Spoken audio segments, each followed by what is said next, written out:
નમસ્કાર દર્શક મિત્રો, બીએન ન્યૂઝ ગુજરાતીમાં આપ સૌનું હાર્દિક સ્વાગત છે। આવો જોઈએ આજના મુખ્ય સમાચાર। વાઘોડિયા એપીએમસી ખાતે ચૂંટણી યોજાઈ હતી। 2.5 વર્ષની ટર્મ પૂરી થતાં પ્રમુખ પદ માટે આજરોજ ખેતીવાડી ઉત્પન્ન બજાર ખાતે ચૂંટણી યોજાઈ હતી। વર્ષો બાદ વાઘોડિયા એપીએમસીમાં ભાજપને જીત મળતા વાઘોડિયા એપીએમસીમાં ભાજપનો ભગવો લહેરાયો હતો। ભાજપના મેન્ડેટ પરથી સનતભાઈ ચૌહાણ બિનહરીફ ચૂંટાયા હતા। વર્ષો બાદ પ્રથમ વખત ભાજપના ઉમેદવારની જીત થતાં વાઘોડિયા તાલુકાના ભાજપ સંગઠન તેમજ ભાજપ કાર્યકરોમાં ખુશી જોવા મળી હતી। જીતેલા ઉમેદવારને ફૂલહાર કરી ખુશી વ્યક્ત કરી હતી।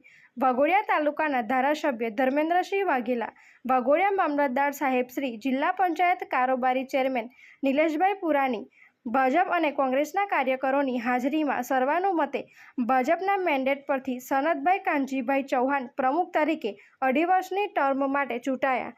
ગણતરીના દિવસોમાં ઉપપ્રમુખ તરીકે જગદીશભાઈ પટેલ ખંધાની પણ સત્તાવાર રીતે વરણી કરવામાં આવશે। ખેતીવાડી ઉત્પન્ન બજાર સમિતિ વાઘોડિયાની આજે 2.5 વર્ષ માટે જે ચૂંટણી યોજવામાં આવી હતી એની અંદર બધા ડિરેક્ટરશ્રીઓએ, ધારાસભ્યોએ એ બધાના સહકારથી જે મને બિનહરીફ બનાવ્યો છે તે બદલ બધાનો ખૂબ ખૂબ આભાર માનું છું। 15 ડિરેક્ટરશ્રીનો પણ આભાર માનું છું।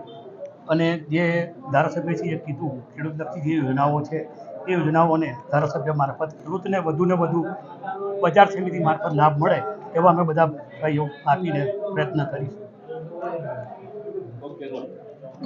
આજે વાઘોડિયા ખાતે 2021માં એપીએમસીની જે ચૂંટણી થયેલી એની 2.5 વર્ષની ટર્મ જે પૂર્ણ થયા બાદ ફરીથી પ્રમુખની વરણી કરવા માટે આજે વાઘોડિયા ખાતે ભાજપ પ્રેરિત પેનલનો બિનહરીફ વિજય થયો છે। તમામ ડાયરેક્ટરશ્રીઓએ આજે સાથ અને સહકાર આપીને સનતભાઈને પ્રમુખ તરીકે બિનહરીફ વરણી કરવામાં આવી છે। એ બદલ તમામ ડાયરેક્ટરશ્રીઓનો હું ખૂબ ખૂબ આભાર માનું છું।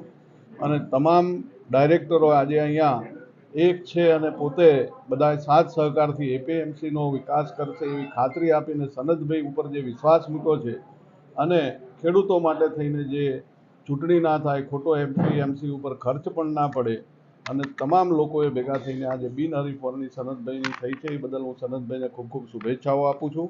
અને મને પણ વિશ્વાસ છે કે ભાઈ આ તમામ ટીમ ભેગી રહીને એપીએમસીનો ખેડૂતલક્ષી નિર્ણયો લઈને ખેડૂતોને લાભ થાય એવા કાર્યો કરશે। એ જ શુભેચ્છા સાથે ફરીથી સનતભાઈ અને આખી ટીમને હૃદયથી ખૂબ ખૂબ શુભેચ્છાઓ આપું છું।